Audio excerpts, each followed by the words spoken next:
Welcome back. All right, so more news of the day for all you fine people for your Monday. Some waiver wire news to start out. Milano does clear, so really not a surprise. He gets signed to a contract by Washington. They put him on waivers to send him to Hershey, and that's where he's headed today. So for Milano, he has a chance to get his game back. One player on waivers today, and that is Bjork from the Buffalo Sabres. Bjork had a good run with Boston for a while there, ends up in Buffalo, had a good run in the beginning with Buffalo, but he is a player that maybe he's too skilled to be in a bottom six role. Maybe it just doesn't suit him, and he's not got enough skill to get a top six role, so he ends up being placed on waivers. If he clears, you would think he'd have to be going down to Rochester.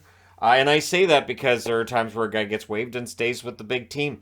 But yeah, Bjork, in all likelihood, is either headed to Rochester. It's possible somebody picks him up, but I don't think that happens. We'll find out, though, 24 hours from now. Or I guess about 20 hours from now. Puerto Rico, good story here of sorts. Becomes the 83rd member of the IIHF, but they're not a full-fledged member yet.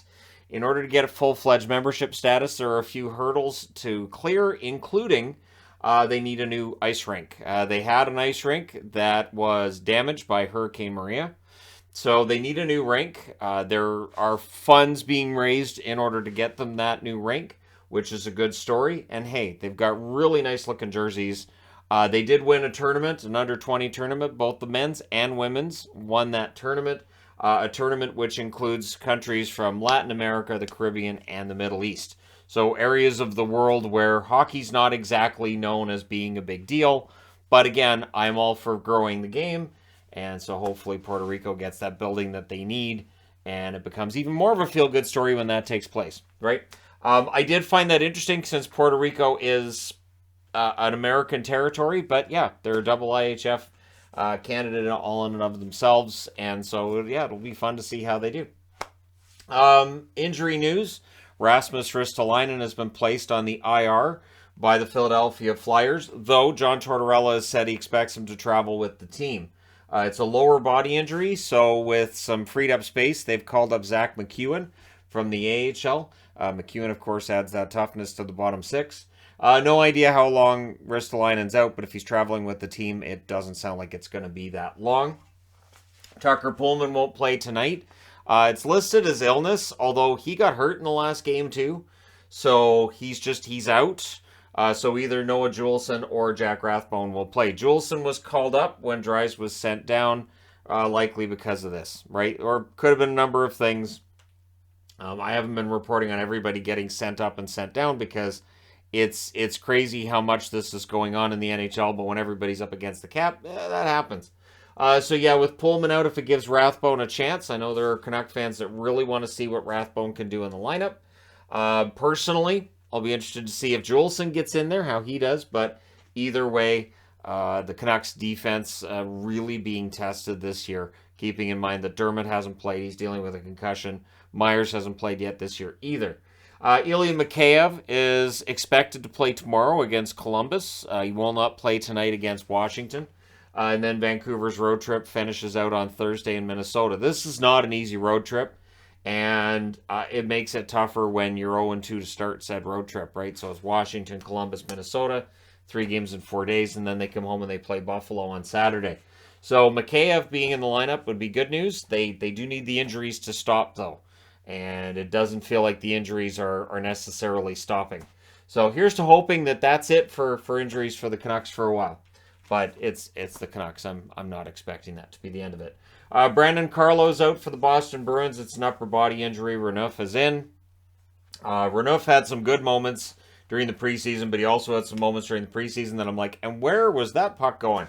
So there's that, but he'll be filling in, you would think, on the third pairing. And for Carlo, hopefully it's not a long-term injury. Carlo is a major part of that blue line. One of the better defensive defensemen, I think, in the National Hockey League.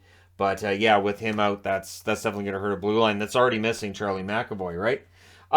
Edmonton Oilers, Skinner starts tomorrow against the Sabres. I don't see this as being any kind of sign that maybe Campbell won't be getting starts.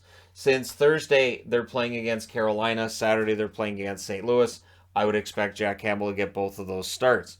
I understand Campbell's numbers have not been great to start the season, but it's very early. Campbell's on a new team, and I don't think there's any need to panic yet.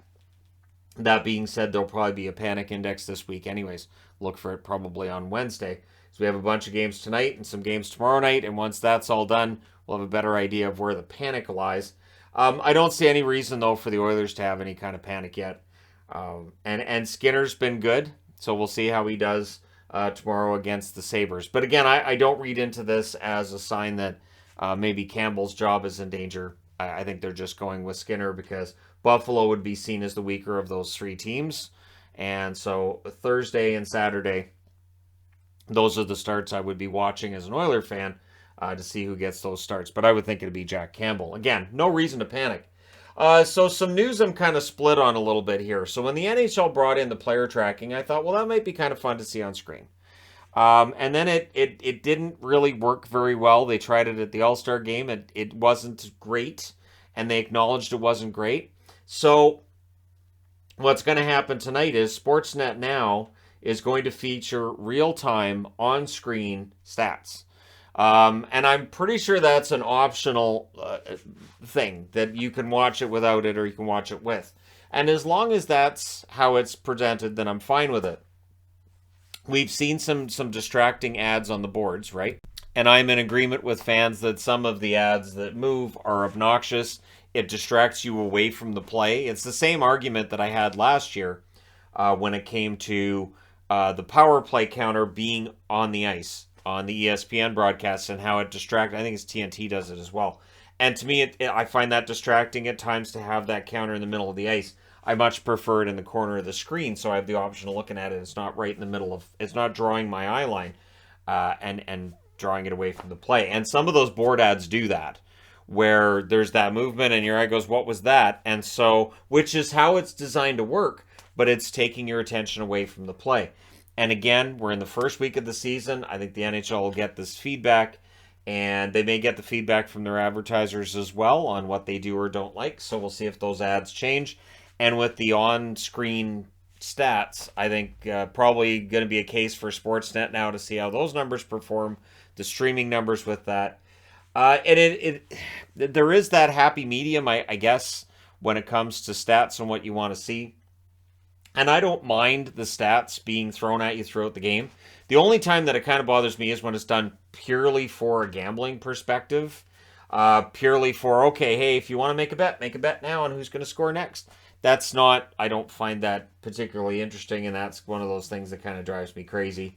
Especially during the game when they're, what does the stat line say? I don't care what people are gambling on right now. I'm watching the game. So hopefully we don't see a situation where there's more and more distractions. The way I look at it is it feels like they're trying to break something that's not that doesn't need to be broken. It never needed to be fixed. So why are you trying to fix it? It's the most awkward way of saying that I can imagine.